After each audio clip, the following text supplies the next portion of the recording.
5 August Clinton ফাউন্ডেশনের দেওয়া লবিংকৃত উপদেষ্টা কমিটি জুলাই ঘোষণাপত্র প্রকাশ করে এবং এই জুলাই ঘোষণাপত্র একদম অপরিহার্য হয়ে পড়েছে প্রকাশ করা। কারণটা কি? এই ঘোষণাপত্রের মধ্যে কারা সবচাইতে বেনিফিশিয়ারি? আপনারা জানেন বাংলাদেশ 1971 সালে মুক্তিযুদ্ধের ভিতর দিয়ে স্বাধীন হয়েছিল। 2024-এ সোকল গণ অভ্যুত্থান যেটাকে বলে, পরবর্তীতে মিলিটারি কুয়ের মাধ্যমে সাবেক প্রধানমন্ত্রী শেখ হাসিনা বিদায় দেওয়া হয় এবং এটা ছিল একটা মিলিটারি কু এবং তারা এটাকে বলে দিয়েছে গণ অভ্যুত্থান। কোটা বিরোধী আন্দোলনকে তারা বলে দিয়েছে গণ অভ্যুত্থান। মূলত এটা ছিল একটা মিলিটারি কু। এবং 1971 সালের যে বাংলাদেশের মুক্তিযুদ্ধ, এই মুক্তিযুদ্ধকে তারা প্রাথমিকভাবে ইনিশিয়ালি এই জুলাই ঘোষণাপত্রের মাধ্যমে বাতিল হওয়ার একটা ধাপ তারা পেরিয়ে দিয়েছে। কারণ বাংলাদেশে এখন কারা মূলত পলিটিক্যালি ক্ষমতায়?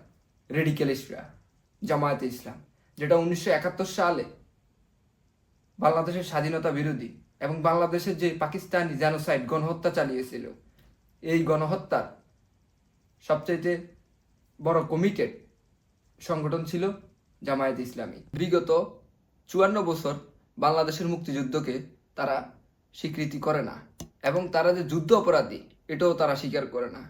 এবং এই জুলাই ঘোষণাপত্রের মাধ্যমে তারা ইনিশিয়ালি 1971-কে বাতিল করে 2024-কে বাংলাদেশের প্রকৃত মুক্তিযোদ্ধা, বাংলাদেশের প্রকৃত স্বাধীনতা বলে তারা আগামী সংবিধানে এটা প্রণয়ন বাস্তবায়ন করবে এবং এই বাস্তবায়নের লক্ষ্যে তারা 5 আগস্ট জুলাই ঘোষণাপত্র পাঠ করে।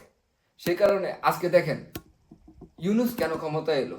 ইউনূস এলো মার্কিনীদের সুবিধা দেওয়ার জন্য এবং সিআইএ, আইএসআই, পাকিস্তান এরা যে মিলে বাংলাদেশের রেজিম চেঞ্জ করলো, সকল গণ অভ্যুত্থান এবং নিরীহ ছাত্রদের, নিরীহ পুলিশদের, সাধারণ মানুষদের তারা হত্যা করলো কোভার্ট অ্যাকশনের মাধ্যমে।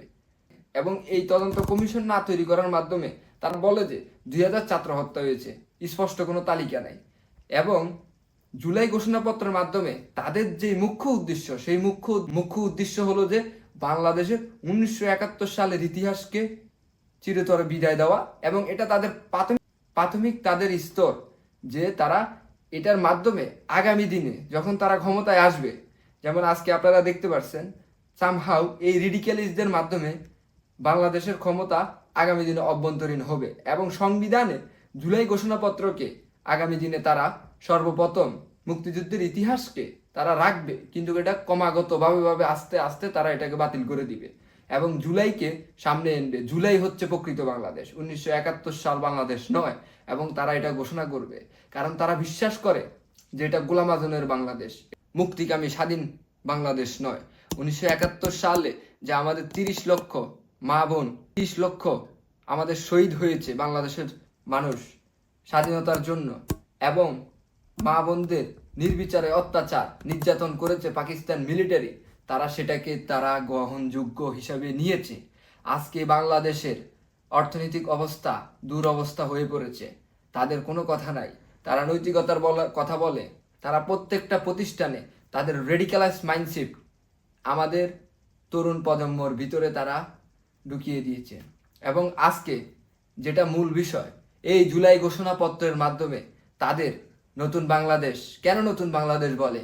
কারণ এই বাংলাদেশ হচ্ছে গিয়ে রেডিক্যালাইজদের বাংলাদেশ, এই বাংলাদেশ হচ্ছে গিয়ে জঙ্গিদের বাংলাদেশ, এই বাংলাদেশে প্রকৃত মুক্তিযোদ্ধাদের স্থান নাই এবং বাংলাদেশের মুক্তিযুদ্ধের প্রকৃত ইতিহাসকে আগামী দিনে তারা বাতিল করবে, এটাই হচ্ছে তাদের মুখ্য উদ্দেশ্য। এবং এই সংগঠনগুলো বাংলাদেশে যারা আজকে এভাবে অধিপ্রত হয়েছে, রাজনীতিক্যালি মাঠের রাজনীতি সমস্ত কিছু তারা দখল করে নিয়েছে, বাংলাদেশকে